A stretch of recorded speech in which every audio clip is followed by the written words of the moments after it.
Olá, meus amigos, tudo bem com vocês? Seja muito bem-vindo a este humilde canal. Meu nome é César. Eu estendo a você as cordiais boas-vindas. É um imenso prazer contar com a sua presença nesse canal. Eu me sinto muito lisonjeado por isso, certo? Neste vídeo, nós vamos falar então, vamos apresentar 5 razões pelas quais nós não devemos considerar a vinda do Filho do Homem para os dias atuais. Tá certo? Então, neste vídeo, nós vamos considerar o capítulo 21 de Lucas. Então, para isso, eu vou estar usando a Bíblia Almeida, a Bíblia Thompson, tá certo? Já que tem uma gama de vídeos aí no YouTube que comentam, né, o capítulo 24 de Mateus, ainda que de forma deturpada, né? Então, eu escolhi comentar o capítulo 21 de Lucas, tá certo? Nós vamos ler esse capítulo na íntegra. Se o vídeo ficar muito longo, eu vou dividir em 2 partes. Mas eu creio que não vai ficar longo não, tá certo? Nós vamos conseguir ler todo o conteúdo do capítulo 21 de Lucas.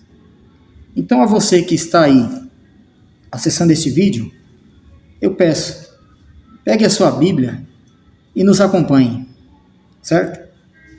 Então vamos aí, Lucas 21. Lucas 21, a partir do versículo 5.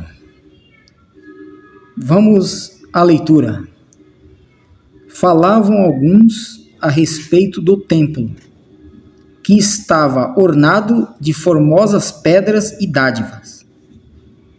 Então disse Jesus: quanto a estas coisas que vedes, dias virão em que não se deixará pedra sobre pedra que não seja derrubada. Então, ou seja, Jesus, quando ele fala quanto a estas coisas, é óbvio que ele estava se referindo ao templo e às construções do templo. Então Jesus ele afirmou, ele declarou que aquele templo seria derrubado. Então aqui começa então o sermão, né? Aqui começa o discurso de Jesus. Ele declarou que o templo em Jerusalém seria derrubado. Então isso aqui é de suma importância nós termos em mente que a ideia central aqui é a derrubada desse templo. Continuando a leitura, no versículo 7, perguntaram-lhe: Mestre, quando serão estas coisas?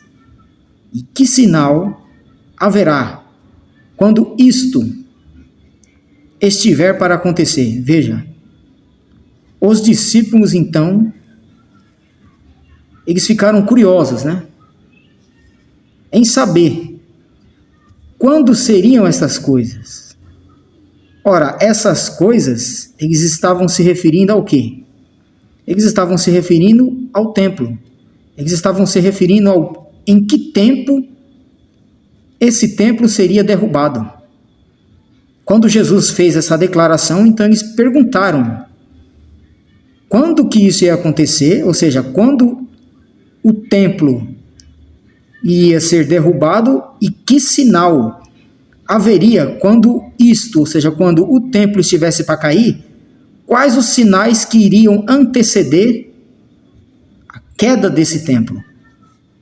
Vamos lá. E que sinal haverá quando isto estiver para acontecer? Ou seja, isto referindo-se ao templo, a derrubada do templo.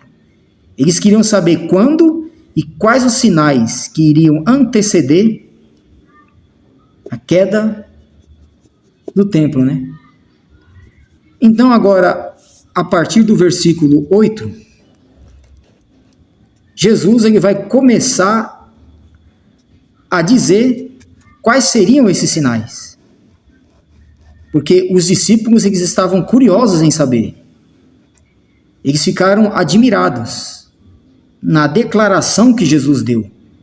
Jesus, ao declarar que aquele templo em Jerusalém iria ser destruído, iria ser derrubado, eles queriam saber quando que isso ia acontecer e qual o sinal, né? Se haveria sinais que indicaria a proximidade desse acontecimento. Então tenha em mente que quando Jesus começa a descrever os sinais, esses sinais que Jesus irá descrever aqui, eles haveriam de acontecer antes da derrubada do templo. O foco aqui é a derrubada do templo. Esse é o foco, é essa a ideia central. Então, todos os acontecimentos que Jesus irá descrever, esses acontecimentos, esses sinais, deveriam acontecer antes do templo ser derrubado. Então vamos aí no versículo 8. O versículo 8 me diz: respondeu ele: vede que não vos engane. Virão muitos em meu nome dizendo: sou eu, e o tempo está próximo, não sigais. Então, ou seja, o surgimento de falsos cristos. Esse era um dos sinais, certo? Antes da volta dele, então, haveria de surgir falsos cristos, dizendo que era ele. Então, o surgimento de falsos messias era um dos sinais que iriam acontecer antes da derrubada do templo. Aqui é um dos sinais. Agora, vamos ao versículo 9. Versículo 9. Olha o que me diz. Quando ouvirdes falar de guerras e revoluções, não vos assusteis. É necessário que isto aconteça primeiro, mas o fim não será logo. Olha lá. Quando ouvirdes falar de guerras, ouvirdes. Observa bem esse verbo, porque o sistema religioso, quando ele lê essa passagem, eles pegam essa fala de Jesus, esse versículo solto, e transfere isso para os nossos dias. Mas o verbo aqui é ouvirdes, ou seja, o verbo está na segunda pessoa do plural. Ou seja, o sujeito desse verbo é o pronome vós. Então, ou seja, quando vós ouvirdes falar de guerras, esse ouvirdes aqui refere-se a quem? Esse ouvirdes refere-se aos discípulos dele. Então, quando alguns dos discípulos ouvirem falar de guerras e revoluções, não vos assusteis, lá, tá vendo? É necessário que isto aconteça, ou seja, é necessário que essas guerras, esses rumores de guerra aconteça. Aconteça o quê? Aconteça primeiro, ou seja, aconteça antes da derrubada do templo. Isso aqui então era mais um sinal. É necessário que isso aconteça primeiro, mas o fim não será logo. Opa, o fim. Ora, sabendo então que estes sinais deveriam acontecer antes da queda do templo, o que seria esse fim? Esse fim é justamente o quê?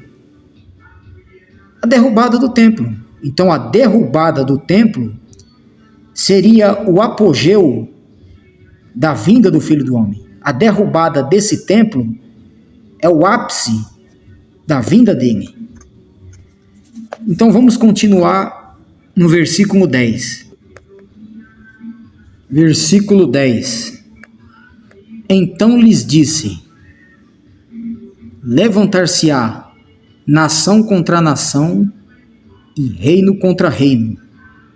Veja, tudo isso, depois dos rumores de guerra, levantar-se-á nação contra nação e reino contra reino, ou seja, antes da derrubada do templo. Isso aqui é um acontecimento que iria se suceder antes.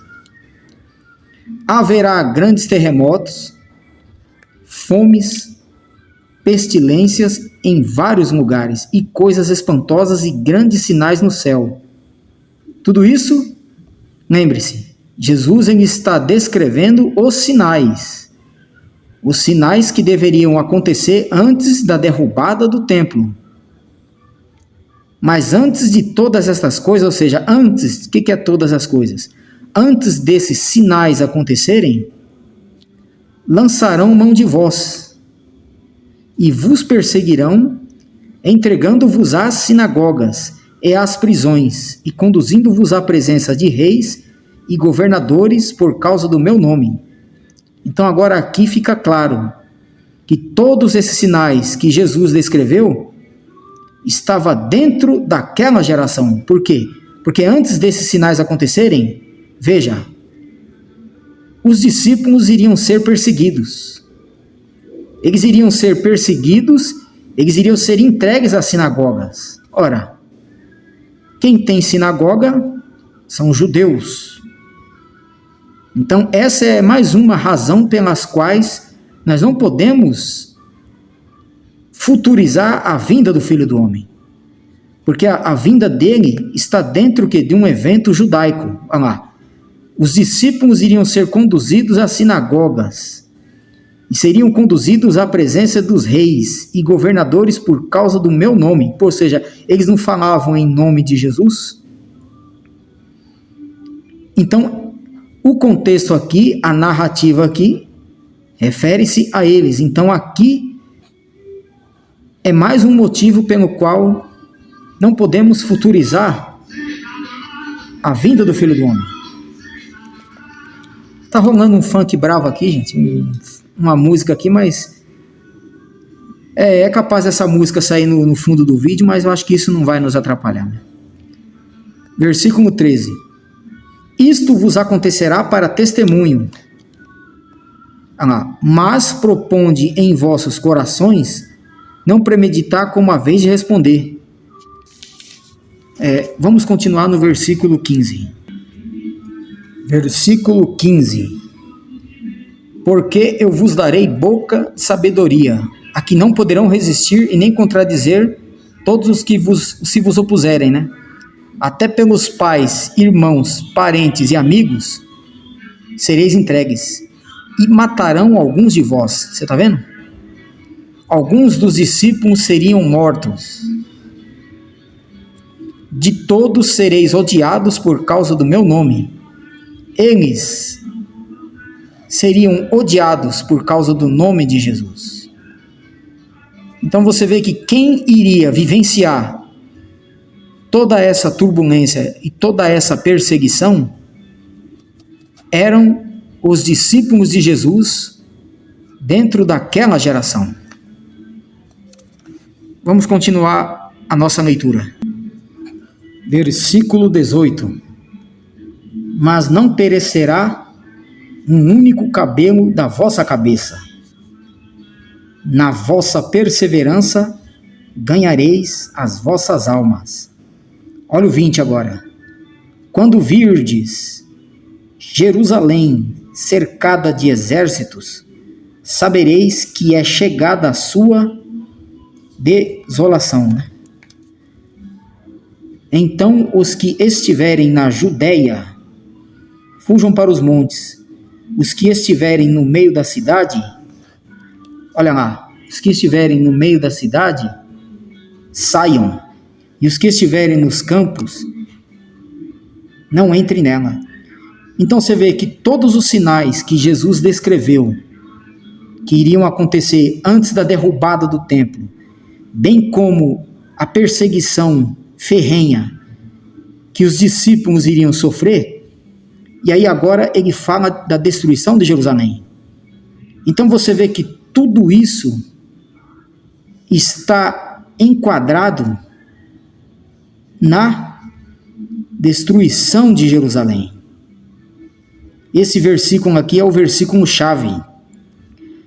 É por meio desse versículo que nós percebemos que o contexto, a ideia central, novamente eu volto a repetir, é a destruição de Jerusalém. A destruição de Jerusalém por intermédio dos exércitos, as legiões romanas. Então, o contexto central é esse.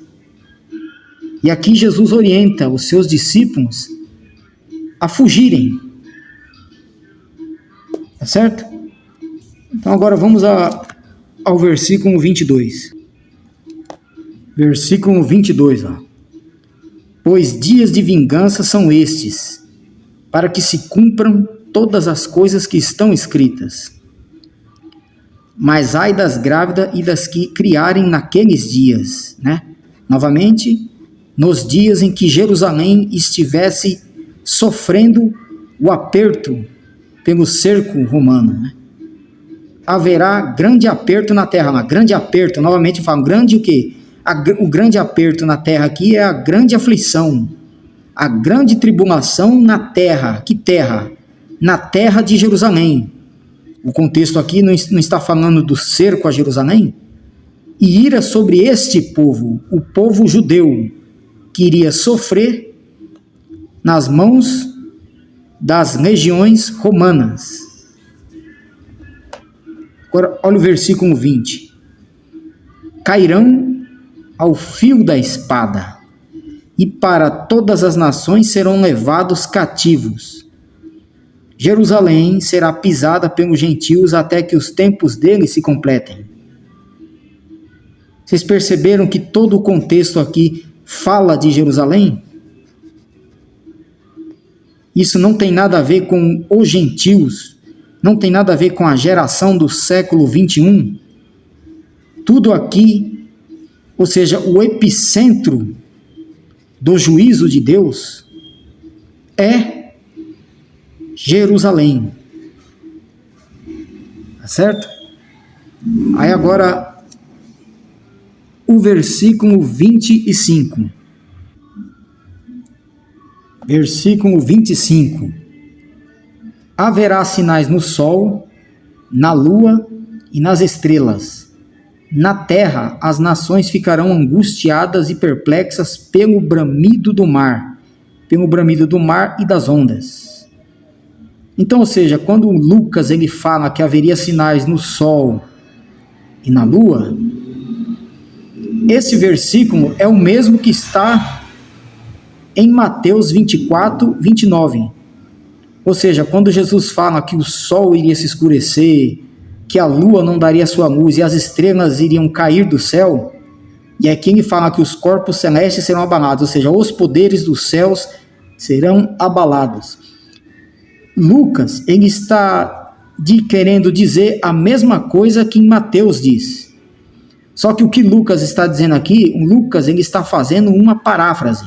Ele está parafraseando aquilo que Mateus disse.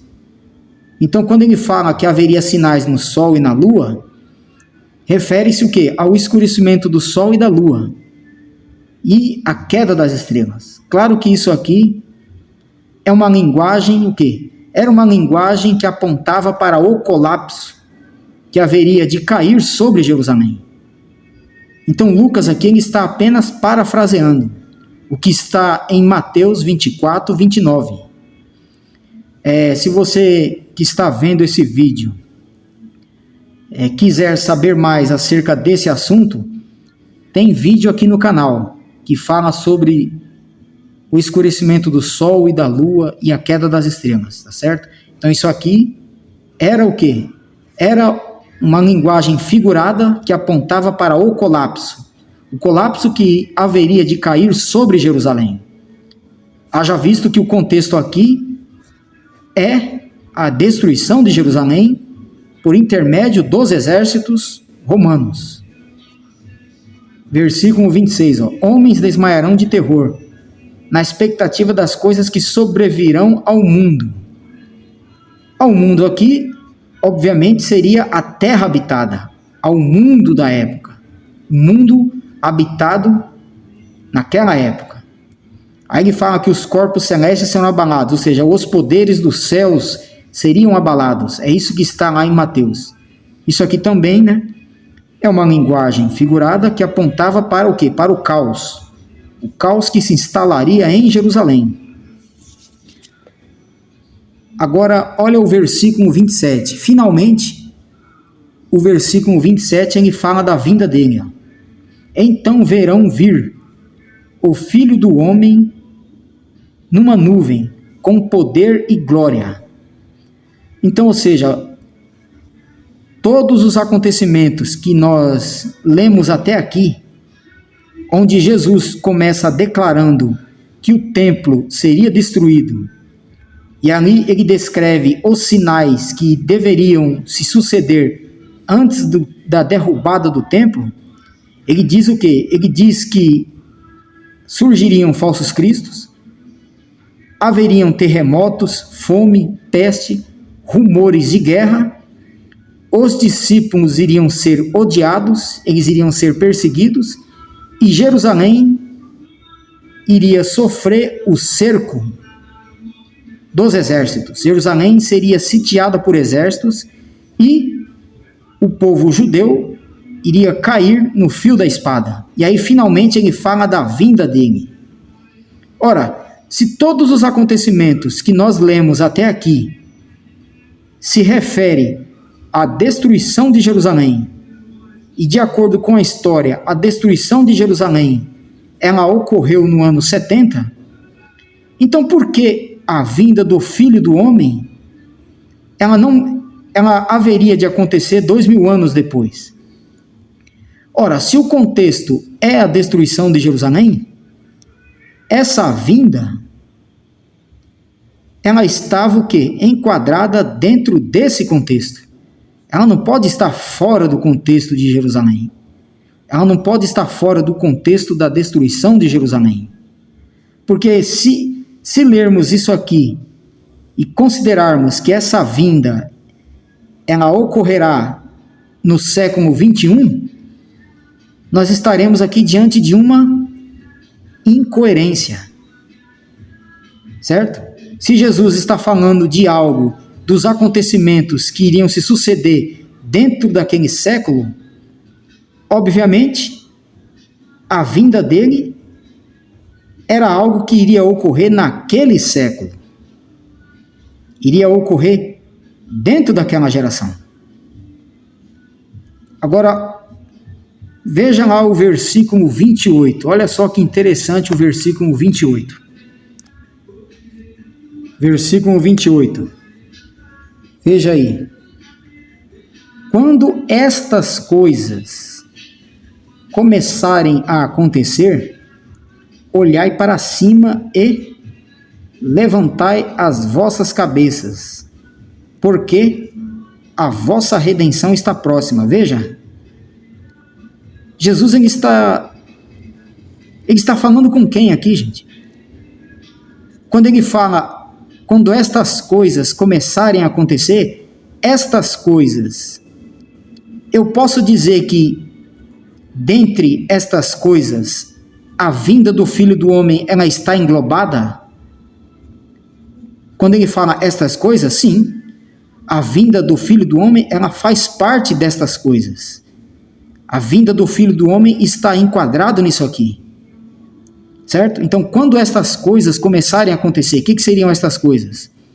Todos os sinais que antecederam a queda do templo, a destruição de Jerusalém e a vinda dele em nuvem. Então, a vinda dele estava enquadrado nisso aqui. Então, assim sendo, esses que deveriam olhar para cima e levantar as cabeças, seriam quem? Seria nós aqui do século 21? Ou seria os discípulos dele, os da geração dele, que estava ouvindo ele nesse momento? Obviamente, eram aqueles que estavam ouvindo ele. Quem deveria olhar para cima e levantar as cabeças eram os seus discípulos. Viu só? Quando você começa a ler e começa a considerar os tempos verbais, quando você começa a considerar o tempo da escrita, o emissor da fala, bem como o receptor, ou seja, o emissor dessa fala é Jesus. O receptor, eram aqueles que estavam ouvindo Jesus. Quem estava ouvindo Jesus eram os seus discípulos. Então, assim sendo, essa fala, ela não pode ser futurizada. A redenção que estava próxima, ela já aconteceu. Olha só, continuando, no versículo 29, Jesus lhes disse essa parábola: olhai para a figueira e para todas as árvores, né? Olhai para a figueira e todas as árvores. Olha lá. Quando vedes que as suas folhas começam a brotar, sabeis por vós mesmos que o verão está próximo, né? Aqui eu queria fazer um comentário. O sistema religioso, quando eles leem essa parábola, a parábola da figueira, quando Jesus fala para os discípulos se atentarem para essa parábola, eles falam que essa figueira é Israel, né? E quando essa figueira começasse a brotar, seria o surgimento da nação de Israel em 1948. Bom, primeiro, Jesus ele está usando a figueira aqui apenas como um elemento de proximidade, certo? Aqui, figueira aqui não tem nada a ver com Israel, gente. Se a figueira aqui fosse Israel, o que seria essas árvores então?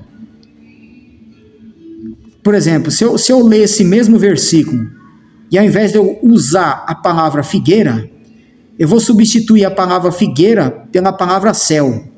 Você vê que se eu substituir a palavra figueira pela palavra céu, você vai ver que o sentido aqui se conserva. Quer ver? Ó, olhai para o céu. Ó, quando vides que o céu está cinza, sabeis o quê? Que a tempestade está próxima. Está vendo? Eu estou usando o céu como um elemento de proximidade de que algo se aproxima. Então, no caso aqui, a figueira é a mesma coisa. Quando a figueira brotasse, eles sabiam que o verão estava próximo. Agora veja o versículo 31. Olha o versículo 31. Assim também, quando virdes estas coisas acontecerem, sabei que o reino de Deus está perto. Ou seja, assim também quando virdes, assim também vós quando virdes. Quem estaria presenciando essas coisas? Não eram os discípulos? Então, assim quando os discípulos virem estas coisas acontecerem, novamente eu volto a dizer, né? Estas coisas, referindo-se aos sinais que iriam anteceder a queda do templo. Então, quando alguns discípulos lá, eles começassem a presenciar essas coisas, eles deveriam saber que o reino de Deus está perto. Então, ou seja, o reino de Deus, ele seria precedido pela ira de Deus. O reino de Deus tem uma relação muito estreita com a queda de Jerusalém. Olha só, eu vou ler esse mesmo versículo na Bíblia de Jerusalém e veja só o comentário que está na Bíblia de Jerusalém acerca desse versículo. Lucas 21, 31 na Bíblia de Jerusalém. Veja como esse versículo ele está descrito. Da mesma forma também vós, quando virdes essas coisas acontecerem, sabei que o reino de Deus está próximo. Olha só, eu vou dar um zoom aqui.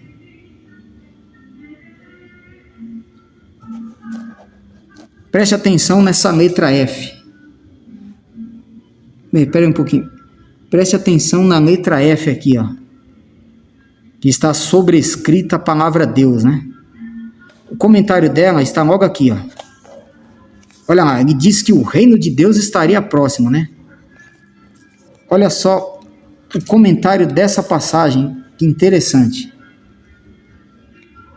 Não na fase inicial, já inaugurada, mas na fase de desenvolvimento e de conquista, iniciada com a ruína de Jerusalém. Você entende? Você viu só como a destruição de Jerusalém ela estava relacionada com a vinda do reino de Deus? O reino de Deus ele estava o quê? Na fase de desenvolvimento por meio da conquista de Jerusalém. Então a queda de Jerusalém ela é praticamente um divisor de águas. Foi por meio da queda de Jerusalém que o reino de Deus ele é instituído. Tá certo? Então agora vamos voltar para a Bíblia Almeida. Continuando aqui, né? Então aqui diz: assim também quando virdes essas coisas acontecerem, sabei que o reino de Deus está perto. Agora olha o versículo 32. Esse versículo ele praticamente fulmina a teologia futurista, né? Porque veja lá o que Jesus diz. Jesus, finalizando o seu discurso, olha o que ele diz: em verdade vos digo que não passará esta geração sem que tudo isto aconteça. Ele diz, né? Em verdade vos digo. Vos digo a quem? Em verdade, ele disse aos discípulos dele. Ele dizendo isso aos discípulos dele, a geração aqui a qual ele se refere é a geração em que os discípulos dele estavam ouvindo. Não é a geração do século 21. Ele diz que aquela geração não passaria sem que tudo isso aconteça. Quando ele fala tudo, refere-se a todos os acontecimentos que nós lemos até aqui, inclusive a vinda dele em nuvens. Veja que essa vinda, né, ela estava o quê? Enquadrada naquela geração. Então, quando eu leio esse versículo, na qual ele fala isso, que aquela geração não passaria, isso faz com que eu perceba o seguinte, que a Bíblia, ela está presa ao passado, porque isso aqui não é presente. Isso aqui é um passado, e é um passado longínquo. Ou seja, a vinda dele estava determinada a acontecer naquela geração. Olha, passará o céu e a terra, mas as minhas palavras não hão de passar. Quais eram as palavras de Jesus? As palavras de Jesus foi todo esse discurso que nós lemos. Todo esse discurso que nós lemos, ele disse, pode passar o céu e a terra, mas as minhas palavras não hão de passar. Por que elas não haveriam de passar? Elas não haveriam de passar porque estava determinada a se cumprir naquela geração. Então aquela geração, ela não poderia passar sem o fiel cumprimento de todos esses acontecimentos. Tá certo? E aí agora vamos ao versículo 36, onde ele diz, vigiai em todo o tempo e orai, para que sejais havidos por dignos de escapar de todas estas coisas. Tá vendo? Vigiai. Olha o verbo no imperativo, exprimindo o quê? Uma ordem, um pedido. O pedido de Jesus aqui era para que os discípulos vigiassem. Por que eles deveriam vigiar? Porque eles iriam passar, eles iriam vivenciar todos esses acontecimentos. Então, assim sendo, quem deveria vigiar eram eles. vê que isso aqui está preso ao passado. O emissor dessa fala é Jesus e os seus discípulos é quem deveria fazer isso. E não nós aqui do século 21. Tá certo? Só agora eu queria voltar no versículo 27, que tem algo interessante que eu queria comentar, né? No versículo 27. Bom, aqui no versículo 27, ele fala da vinda dele. Então verão vir o Filho do Homem vindo numa nuvem com poder e grande glória. Tem versões na Bíblia que falam que o Filho do Homem, ele vem na glória do seu Pai com os seus santos anjos. Tá certo? Então agora, olha só, gente, quando nós lemos esse versículo, veja aí o que nos vem à mente quando lemos esse versículo, né? Em que Jesus fala que ele vem em nuvens. Ele vem na glória do seu Pai com os anjos. A imagem que nos vem à mente é justamente isso aqui. É essa imagem que vem à nossa mente. Jesus, ele vindo que em glória, rodeado de anjos, né? Essa imagem que está impressa em nossas mentes, isso aqui é um produto que foi criado pelo sistema religioso. Foi o sistema religioso quem imprimiu isso aqui na nossa mente. Isso aqui está o que? Inculcado na mente de toda a cristandade. Então, quando Jesus fala que ele viria na glória do seu Pai com os anjos ali a qual Jesus ele faz menção, não se referem a esses anjos aqui, né? A ideia de anjos lá que Jesus menciona não é isso aqui, gente. Não são seres espirituais aqui, acompanhados por um homem sentado em um trono. Olha só, vamos comparar essa passagem com Isaías, que eu acho que isso vai clarear o nosso entendimento. Aqui em Isaías 13, o contexto de Isaías 13 refere-se à destruição da Babilônia, né? Então, olha só o que diz aqui, ó. O Senhor dos Exércitos passa revista às tropas de guerra. Já vem de um país remoto, desde a extremidade do céu. O Senhor e, olha só, presta atenção, os instrumentos da sua indignação para destruir toda a terra. Que terra? A terra da Babilônia. Então, ou seja, Deus, o Senhor, ele estava vindo da extremidade do céu, ele estava vindo das nuvens. O Senhor e os instrumentos da sua indignação. Agora faça um paralelo. O Filho do Homem vem nas nuvens com os seus anjos. O Senhor, ele vem do céu com os instrumentos da sua indignação. Esses instrumentos da indignação aqui não poderiam ser os anjos? O Senhor vindo do céu com os seus anjos para destruir a terra? O sentido aqui é o mesmo. Então, quando Jesus fala que ele vem nas nuvens com os seus anjos, a vinda do Filho do Homem não era no sentido de destruir Jerusalém? E aqui, o Senhor vindo nas nuvens com os instrumentos da sua indignação não era para destruir toda a Babilônia?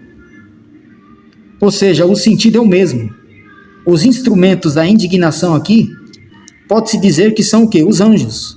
Mas são anjos espirituais? Ou isso aqui é uma tipificação de uma nação inimiga? Os instrumentos da indignação aqui, trata-se de uma nação inimiga. Veja só quem foram esses instrumentos da indignação do Senhor? Veja o versículo 17. Isaías 13, 17. Eis que eu despertarei contra eles, ou seja, contra os babilônios, ele despertaria os medos, que não farão caso de prata e nem tampouco desejarão o ouro. Então, quando Deus ele estava vindo nas nuvens, ele estava vindo da extremidade dos céus com os instrumentos da sua indignação, esses instrumentos eram quem? Eram os medos. E o principal rei aqui foi o rei Ciro. Então, quando Deus estava vindo da extremidade dos céus, ele veio na pessoa do rei Ciro. E os instrumentos da indignação, ou seja, os anjos, eram os medos. Tá certo? Então, assim sendo, quando o Filho do Homem fala que ele vem nas nuvens, né? Quando ele vem em nuvens, ele não vem nas nuvens por meio de anjos, literalmente. Vocês entendem? Os anjos ali eram o quê? Os instrumentos da ira de Deus. Eram os instrumentos da ira de Deus que iria trazer a destruição sobre Jerusalém. Tá certo? Então, quando Jesus ele fala que o Filho do Homem ele vem nas nuvens, na glória do seu Pai com os seus anjos, não é disso que Jesus está falando. Ele está falando que ele vem por meio dos instrumentos da sua indignação, ou seja, ele vem na glória do seu Pai com os seus anjos. Quem eram os anjos ali? Os anjos ali referem-se aos exércitos romanos. E a tipificação de Cristo seria o general Tito, ou seja, o general Tito e os instrumentos da sua indignação, o general Tito e os seus anjos, para trazer a ira de Deus, assim como nós acabamos de ler em Isaías, que Deus, ele vem da extremidade dos céus com os seus instrumentos para devastar toda a terra da Babilônia. E ali nós fazemos a leitura e nós percebemos que os instrumentos da indignação do Senhor seriam o quê? Foram os medos. Assim sendo, quando Jesus ele fala que o Filho do Homem ele vem na glória do seu Pai com os seus anjos, entenda que os anjos ali não se tratam de espíritos, e sim tratam-se dos instrumentos da indignação, da ira do Senhor. Está certo? Está certo? Bem, então era isso que eu queria comentar, trazer aspectos, evidências de que a vinda do Filho do Homem ela já é um fato consumado e ela tinha o quê? Uma estreita relação com a queda de Jerusalém. Então, o que precisa ser desconstruído da nossa mente é aquela ideia, aquela imagem que eu mostrei no vídeo, de um homem sentado numa nuvem rodeado de anjos. É essa ideia que precisa ser desconstruída. Porque quem trouxe essa deturpação foi o sistema religioso. Então, quando Jesus falava que o Filho do Homem, ele vem na glória do seu Pai com os seus anjos, entenda que isso representa o quê? Aqueles anjos que vêm seriam o quê? Os instrumentos da ira de Deus, para trazer a ira de Deus.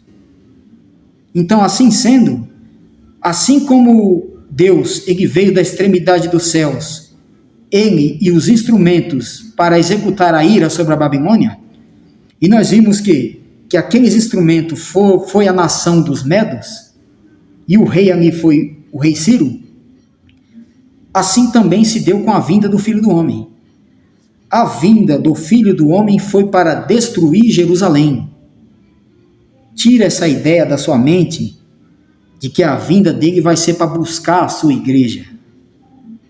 Nós lemos aqui quase que o capítulo inteiro de Lucas, e em nenhum momento nós vimos isso. Nós vimos o quê? Que a vinda dele estava relacionada com a destruição de Jerusalém. Então, quando ele vem na glória do seu Pai com os anjos, ele vem por intermédio de Tito. E os anjos ali seriam os instrumentos da ira de Deus, que é o quê? As legiões romanas, que executou o juízo de Deus sobre Jerusalém. Bom, gente, o vídeo ficou bastante longo, né? Deu 45 minutos. Bom, eu vou ficando por aqui. Eu agradeço a você que conseguiu chegar até o final do vídeo, né? Tá certo? Novamente, como em todo vídeo, eu digo, moramos em uma democracia. Se você concorda com o conteúdo desse vídeo, se você acha que esse vídeo é digno do teu like, deixa aí o joinha, deixa aí o like. Se você discorda, deixa o dislike, deixa a sua refutação, tá certo? Em toda democracia há de prevalecer a pluralidade de ideias. Eu desejo a você um excelente domingo. Graça e paz. Um forte abraço. Eu volto em tantos outros vídeos. Tchau, tchau.